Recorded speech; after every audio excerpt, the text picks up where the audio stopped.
नमस्कार विद्यार्थी मित्रांनो, तुमचं स्वागत आहे जय हिंद पाठशाला या यूट्यूब चॅनलमध्ये. आज आपण दारिद्र्य या टॉपिकवर व्हिडिओ पाहणार आहोत. टॉपिक झाला की तुमचे प्रश्न मला कमेंट बॉक्समध्ये विचारू शकता. आता दारिद्र्यावर सर्वात जास्त प्रश्न हे सुरेश तेंडुलकर समिती, त्याचबरोबर रंगराजन समिती यावर आले, त्याचबरोबर वेगवेगळ्या योजना यावर. चला तर मग सुरुवात करूया आजच्या व्हिडिओला. भारतासारख्या विकसनशील देशात दारिद्र्य ही एक गंभीर समस्या आहे, हे आपल्याला माहीतच आहे. कारण दारिद्र्य म्हणजे केवळ अन्नाचा अभाव असतो. ज्या व्यक्तीला अन्नसुद्धा भेटत नाही असा व्यक्ती दारिद्र्य म्हणजेच दरिद्री असतो.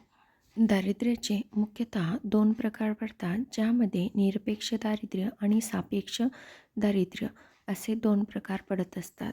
निरपेक्ष दारिद्र्य हे दूर करता येतं आणि हे विकसनशील देश व अविकसित देशांमध्ये आढळत असतं. आता निरपेक्ष दारिद्र्य हे कसं असतं, म्हणजे आपण नेमकं अन्न घटक गृहीत धरला तर ते अन्न ज्या माणसाला भेटत नाही तो निरपेक्ष दारिद्र्य असतो. म्हणजेच त्याला आपण असं म्हणू शकतो की ज्या व्यक्तीला अन्नसुद्धा भेटत नाही ती व्यक्ती दारिद्री आहे. मग हे अन्न घटक हे सगळ्यांसाठी अन्न सारखं नसतं. कोणाला नॉनव्हेज खायचं असतं, कोणाला फळ आहार करत असतात, कोणी कसं. मग त्यांनी काय केलं, यासाठी हे कन्फ्युजन क्रिएट न होण्यासाठी अन्न हे घटक जरी धरला तरी तो कॅलरीजशी जोडला आणि ज्या माणसाला जो ग्रामीण भागातील असेल त्याला 2400 कॅलरीज आणि शहरी भागातील असेल तर त्याला 2100 कॅलरीज जर भेटत नसतील तर तो दारिद्री आहे. त्यांनी दारिद्र्य मापनासाठी एक लाईन बनवली ज्याला आपण पॉवर्टी लाईन म्हणतो. जर आपण समजा 800 रुपये ग्रामीण भागात धरले आणि शहरी भागात 1200 रुपये धरले तर 800 रुपये ज्या व्यक्ती कमवू शकत नाही तो BPL म्हणजेच बिलो पॉवर्टी लाईनमध्ये येतो. म्हणजे जर त्यानं 799 रुपये जरी कमवले तर तो BPLमध्येच येणार आणि 801 रुपये जरी कमवला तर तो APLमध्ये येणार. APL म्हणजे अबो पॉवर्टी लाईन. आता जो हा गॅप आहे, समजा 800 रुपये आपण ग्रामीण भागासाठी धरलं आणि तो जो व्यक्ती 700 रुपये कमवत असेल मग त्याला 800 रुपये कमवण्यासाठी एक 100 रुपयाचा गॅप पडतो. किती रुपयाचा? 100 रुपयाचा. तर हा गॅपला पॉवर्टी गॅप म्हणून ओळखलं जातं आणि ही संकल्पना आपल्याला गौरव दत्त समितीने दिलेली आहे. आता तुम्हाला लक्षात आलं का? निरपेक्ष दारिद्र्य म्हणजे काय, तर ज्या व्यक्तीला किमान अन्नसुद्धा भेटत नाही ती व्यक्ती दारिद्र्य आहे. आणि मग अन्न वेगवेगळं असतं म्हणून काय केलं आपण, तर ह्या अन्नाला कॅलरीजसोबत जोडलं आणि मग त्या कॅलरीज ज्या व्यक्तीला भेटत नसतील तो गरीब असं सांगितलं. आणि हे अविकसित आणि विकसनशील देशामध्ये निरपेक्ष दारिद्र्य पाहायला भेटतं. आणि सगळ्यात महत्त्वाची गोष्ट म्हणजे निरपेक्ष दारिद्र्याचं निर्मूलन करता येतं. मग हे सापेक्ष दारिद्र्य काय आहे, तर सापेक्ष दारिद्र्य म्हणजे आपल्याला साध्या सोप्या भाषेत सांगायचं झालं तर दोन व्यक्तीची तुलना असते. समजा एका घरामधले दोघं भाऊ आहेत, त्यांना समान म्हणजे सगळं काही समान भेटलं आहे, पण काही दिवसानंतर काय होते, एखादा भाऊ दुसऱ्या भावापेक्षा जास्त श्रीमंत होते. म्हणजे एक ए भाऊ आहे जो 100 कोटीचा मालक आहे आणि बी भाऊ आहे जो 120 कोटीचा मालक आहे. म्हणजे ए आणि बी. आता 100 कोटी व्यक्ती कमवणारा गरीब असेल का? नाही. तो काय असणार, म्हणजे त्या दोघांमध्ये तुलना केलेली आहे. म्हणजेच आपल्याला असं सांगता येईल की सापेक्ष दारिद्र्य हे विकसित देशात आढळतं. सापेक्ष दारिद्र्यात निव्वळ तुलना केली जाते आणि सापेक्ष दारिद्र्य मोजण्यासाठी एक लॉरेन्स वक्ररेषा आहे आणि गिनी गुणांक अशा 2 संकल्पना आहेत. तुम्हाला ह्या दोन्ही संकल्पना समजल्या असतील. जर समजल्या नसतील तर व्हिडिओ परत एकदा रिवाइंड करा आणि पाहून घ्या, म्हणजे तुम्हाला समजून जाईल. अगदी साध्या आणि सोप्या भाषेत मी समजवण्याचा प्रयत्न केला आहे. मग या दारिद्र्याची काय कारणे असतात किंवा त्याचे परिणाम काय असतात? तर दारिद्र्याची कारणे अशी असतात की लोकसंख्येचा विस्फोट झालेला असतो, बेरोजगारी असते, कृषी क्षेत्रातील कमी उत्पादकता, महागाई आणि संपत्तीचे असमान वाटप. आपल्याला असं सांगता येईल की दारिद्र्य ही गोष्ट बेरोजगारी आणि विकास या गोष्टीशी जोडलेली आहे. तर ती कशी? तर एखादा व्यक्ती जर बेरोजगार असेल तर त्याच्याजवळ पैसे नसतील म्हणजे तो अन्न घेऊ शकणार नाही. अन्न घेऊ शकला नाही म्हणजे तो दरिद्री असेल, आणि जर तो दरिद्री असेल तर एखाद्या देशातील व्यक्ती दरिद्री असतील तर त्या देशाचा विकास कसा होणार? म्हणजे आपल्याला असं सांगता येईल की हे एक दारिद्र्याचं दुष्टचक्र आहेत ह्या 3 संकल्पना. आता दारिद्र्याचे परिणाम काय होतात? तर दारिद्र्याचे परिणाम पाहायचं झालं तर कुपोषण, अन्न भेटत नसेल तर व्यक्ती कुपोषित होतो. जर त्याच्याजवळ पैसा नसेल तर तो गुन्हेगारी प्रवृत्त होतो. जसं की जर जेवायला अन्न नाही आणि खिशात पैसे नसतील आणि अन्न घेऊ शकत नसेल तर तो काय करणार? एखाद्या घरी जाऊन चोरी करणार आणि तिथून पैसे आणणार आणि आपली जेवणाची भुकेची गरज भागवणार. आणि असं कमी दर्जाचं जेवण केल्यामुळं किंवा असे कुठल्याही रस्त्यावर कुड्या कचऱ्यातलं जेवण केल्यामुळं त्यांचं आयुष्यसुद्धा कमी होणार. त्याचबरोबर जर त्यांच्याकडे पैसेच नसतील तर ते शिकतील कुठून? मग ते निरक्षर असतील. हे सर्व परिणाम हे एका दारिद्र्यामुळं होत असतात. मग असे दारिद्र्य कमी करण्यासाठी आपल्या भारतामध्ये वेगवेगळ्या योजना राबवल्यात, जसं की मनरेगा, जी की रोजगार हमी योजना आहे आणि आता सध्याच्याला तिचं नाव बदललेलं आहे. जे नाव बदललेलं आहे ते तुम्ही मला कमेंट बॉक्समध्ये सांगा. अन्न सुरक्षा योजना, त्यानंतर PM आवास योजना, त्यानंतर आयुष्यमान भारत आणि दीनदयाल अंत्योदय योजना, अशा वेगवेगळ्या योजना राबवून आपले सरकार किंवा कुठल्याही देशाचे सरकार दारिद्र्य कमी करण्याचा प्रयत्न करत असतात आणि रोजगार उपलब्ध करून देण्याचा सुद्धा प्रयत्न करत असतात. यानंतर आपण विविध तज्ज्ञांनी केलेली दारिद्र्य गणना पाहूया. त्यामध्ये पहिला नंबर येतो PD ओझा यांचा, ज्यांनी 1960-61 मध्ये प्रति व्यक्ती, प्रति माह, प्रति उपभोग खर्च ह्या गोष्टी लक्षात घेऊन दारिद्र्य मोजमाप केले. तर त्यांना एकूण दारिद्र्य हे 44% आढळलं 1960-61 मध्ये आणि ग्रामीण भागामध्ये 51.6% आणि शहरी भागात 7.4% एवढं दारिद्र्य आढळलं. आता तुम्ही म्हणसाल ही आकडेवारी पाठ करायची का? नाही, बिलकुल नाही. कारण आपल्याला जास्तीत जास्त यावर PD ओझा यांनी कोणते वर्षी दारिद्र्य मोजलं हेच विचारू शकतील. आतापर्यंत तर तसंच विचारलेलं आहे. यानंतरचं नाव जे येतं ते म्हणजे PM दांडेकर आणि निळकंठ रथ यांचं. यांनीसुद्धा दारिद्र्याचं मोजमाप केलं, पण त्यांनी दारिद्र्य मोजण्यासाठी कॅलरीज, दैनंदिन किती कॅलरीज लागतात हे मानांक सुचविलं.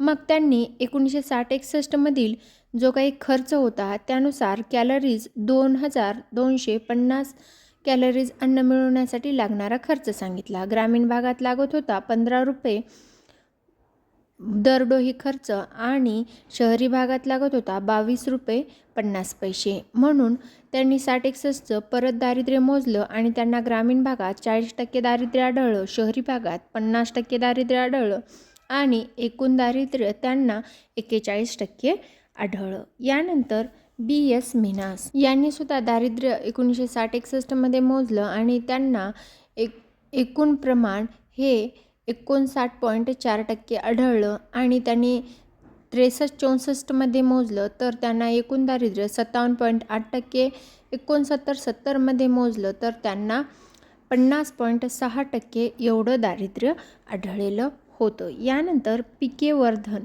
आता ह्यांनीसुद्धा दारिद्र्य मोजलं. ते काय म्हणले की आता तुम्ही मासिक खर्च लक्षात घेण्याऐवजी CPL किंवा CPI हा वापरून दारिद्र्य मोजा. आणि त्यांनी नव्या निकषानुसार 1960-61 त्यांना 38% दारिद्र्य आढळलं आणि 1968-69 त्यांना 53% एवढं CPI वापरून दारिद्र्य आढळलेलं होतं. ह्या तर झाल्या वैयक्तिक समित्या. पण आता नियोजन आयोगाने सुद्धा काही समित्या स्थापन केल्या आणि त्याद्वारे दारिद्र्य मोजण्याचे प्रयत्न केलेले आहेत. त्यांनी डॉक्टर YK अलग समिती ही 1979 स्थापन केली आणि DT लकडवाला ही समिती त्यांनी 1993 स्थापन केली. त्याचबरोबर सगळ्यात महत्त्वाची आणि आयोगाची लाडकी समिती सुरेश तेंडुलकर समिती ही 2009 स्थापन केली आणि C रंगराजन समिती ही 2014 स्थापन केली. आणि नीती आयोग कार्यदलाने असे विविध समित्या स्थापन करून आपल्या दारिद्र्य मोजमाप केलेलं आहे. आता नियोजन आयोगाने डॉक्टर YK अलग ही समिती 1979 स्थापन केली आणि त्यांनी काय सांगितलं की नियोजन आयोगाला दारिद्र्य मोजण्यासाठी संख्यात्मक माप शोधून दिलं आणि या मापाचा वापर 6व्या पंचवार्षिक योजनेचा मसुदा तयार करण्यासाठी करायचा होता. मग त्यांनी काय सांगितलं की किमान जीवनावश्यक गरज ही अन्न आहे आणि दारिद्र्याच्या टोपलीत त्यांनी दारिद्र्याची टोपली तयार केली आणि त्यामध्ये त्यांनी अन्न हा घटक ठेवला. मग अन्न हे सगळ्यांसाठी वेगवेगळं असतं. मी पहिलेच तुम्हाला निरपेक्ष दारिद्र्य समजून सांगितलं. त्यामुळे त्यांनी काय केलं की त्या कॅलरीज आधारित केलं. मग ग्रामीण भागात त्यांनी 2400 कॅलरीज प्रति व्यक्ती प्रतिदिन असं नियोजन लावलं व शहरी भागासाठी 2100 कॅलरीज प्रति व्यक्ती प्रतिदिन अशी ठरवली. आणि त्यांना 1973-74 मधल्या NSSOच्या 28व्या फेरीतील आकडेवारीनुसार दारिद्र्याचे आकडे ठरवले आणि त्यांना ग्रामीण भागात 2400 कॅलरी मिळवण्यासाठी 49 रुपये मासिक दरडोई खर्च लागत आहे असं कळलं आणि ग्रामीण भागातील 49 रुपये ही दारिद्र्य रेषा त्यांनी ठरवली. आणि 2100 कॅलरी शहरी भागात मिळवण्यासाठी त्यांनी 56.64 रुपये मासिक दरडोई खर्च लागतो असं सांगितलं आणि त्यांना शहरी भागासाठी हीच किंमत त्यांनी दारिद्र्य रेषा मोजण्यासाठी ठरवली. मग यांना 1973-74 दारिद्र्य किती आढळलं तर 54.9% एवढं दारिद्र्य त्यांना एकूण आढळलं आणि ग्रामीण भागात ते 56.4% आणि शहरी भागात 49% एवढं दारिद्र्य त्यांना आढळलं आणि एकूण 32.1 कोटी लोक दारिद्र्याखाली होते असं त्यांना लक्षात आलं. DT लकडवाला ही समिती 1993 नियोजन आयोगाने स्थापन केली. या समितीने फक्त काय केलं तर चलनवाढीचा निर्देशांक लक्षात घेऊन अन्न या घटकासाठीच दारिद्र्य मोजलं. आणि दुसरी एक महत्त्वाची गोष्ट सुचवली की ते म्हणाले की CPIचा यूज करा म्हणजे आपला ग्राहक निर्देशांक त्याचा यूज करून दारिद्र्य मोजमाप करायचं. आणि परत काय सांगितलं त्यांनी की आधारभूत वर्ष 73-74 मानून आपण CPIचा यूज करून आपण दारिद्र्य मोजूत. मग त्यांना 77-78 51.3% तर 83 त्यांना 44.5% आणि 87-88 38.9% एवढं दारिद्र्य आढळलं आणि 93-94 त्यांना हेच दारिद्र्य 36% आढळलं. आता आली मेजर समिती जिचं नाव आहे सुरेश तेंडुलकर समिती. ही खूप महत्त्वाची म्हणजे काय तर आयोगाची ही लाडकी समिती आहे म्हटलं तरी चालेल. आता या समितीची मात्र आकडेवारी तुम्हाला मुपाट आणि ह्यांनी काय काय सुचवल्या त्या सूचनासुद्धा तुम्हाला मुपाट राहणं गरजेचं आहे. आता सुरेश तेंडुलकर समिती ही 2009 स्थापन झाली.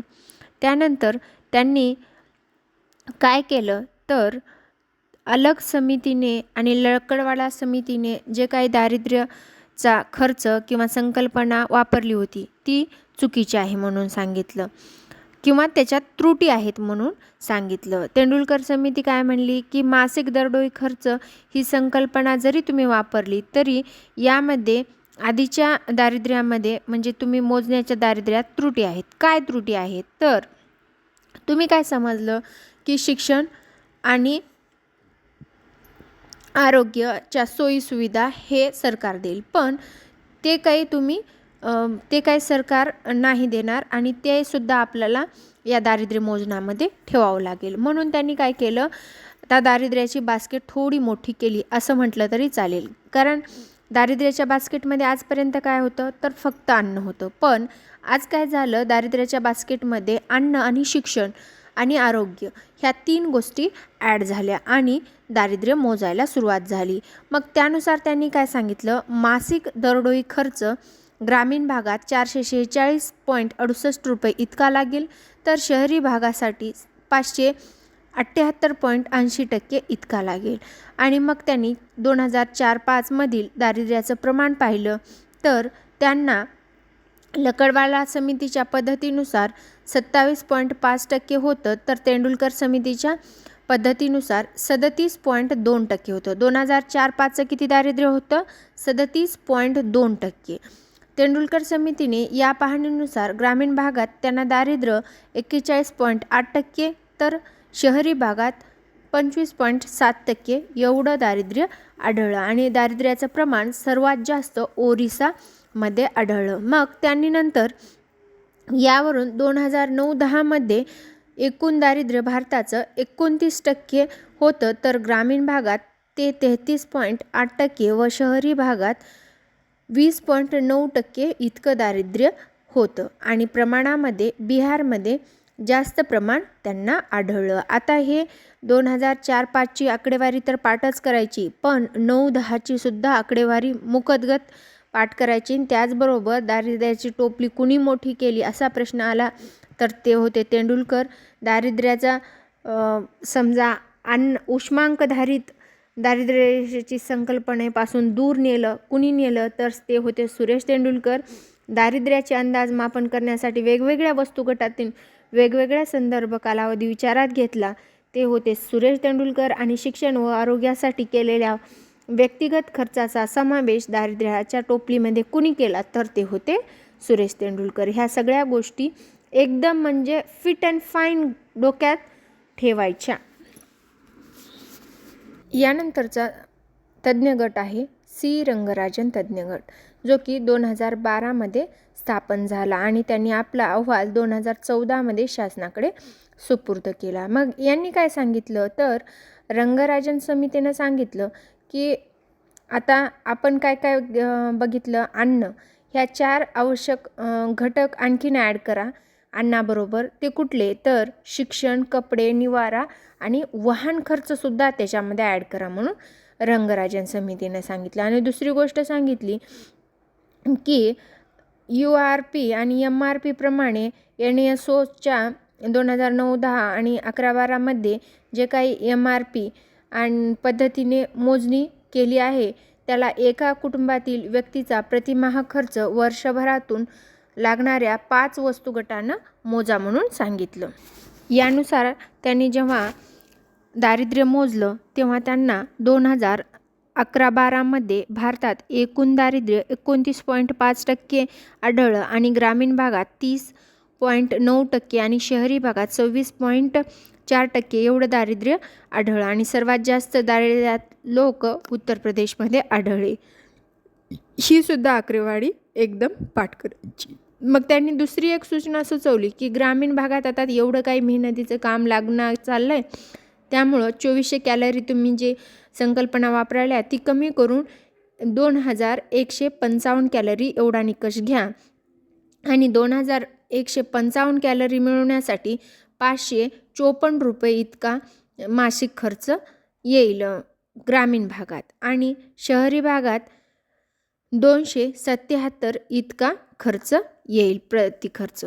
मग शहरी भागात किती कॅलरीजचा निकष घ्या तर ते सांगितले की 2090 कॅलरीज एवढ्याच. शहरी भागात तर तेवढं काही काम नसतं, त्यामुळं एवढा निकष लक्षात घ्या म्हणून सांगितलेलं होतं.